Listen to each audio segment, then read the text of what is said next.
জাতীয় সংসদের শপথ ও বিরোধী দলীয় নেতৃত্ব নির্বাচনের পরেই বাংলাদেশ জামায়াতে ইসলামী তার সংসদ সদস্যদের জন্য 2 দিনের ওরিয়েন্টেশন প্রোগ্রাম আয়োজন করেছে।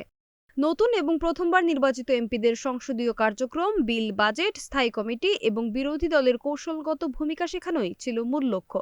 মগবাজারের আল ফালাহ মিলনায়তনে 18 ফেব্রুয়ারি বুধবার থেকে শুরু হওয়া কর্মশালায় সাবেক আমলা, নির্বাচন কমিশনের সাবেক কর্মকর্তারা এবং দলের অভিজ্ঞ সংসদ সদস্যরা 5টি সেশনে অংশগ্রহণকারীদের প্রশিক্ষণ দিয়েছেন।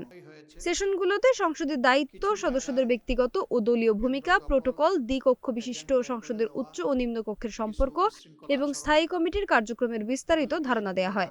এছাড়া প্রশ্নোত্তর পর্বে সদস্যদের সংশয় দূর করা হয়। পাবনা 1 আসনে নাজিবুর রহমান মোমেন ও ঢাকা 14 আসনের মীর আহমদ বিন কাসেম জানান, কর্মশালায় সংসদে কী ভূমিকা পালন করতে হবে সে বিষয়গুলো বিস্তারিত শেখানো হয়েছে। জামায়াতের প্রচার ও মিডিয়া প্রধান এহসানুল মাহবুব জোবায়ের জানিয়েছেন, ভবিষ্যতেও বাজেট ও বিশেষ পরিস্থিতি সামনে রেখে নিয়মিত ওরিয়েন্টেশন ওয়ার্কশপের আয়োজন করা হবে, যাতে সংসদ সদস্যদের দক্ষতা ও যোগ্যতা বৃদ্ধি পায়।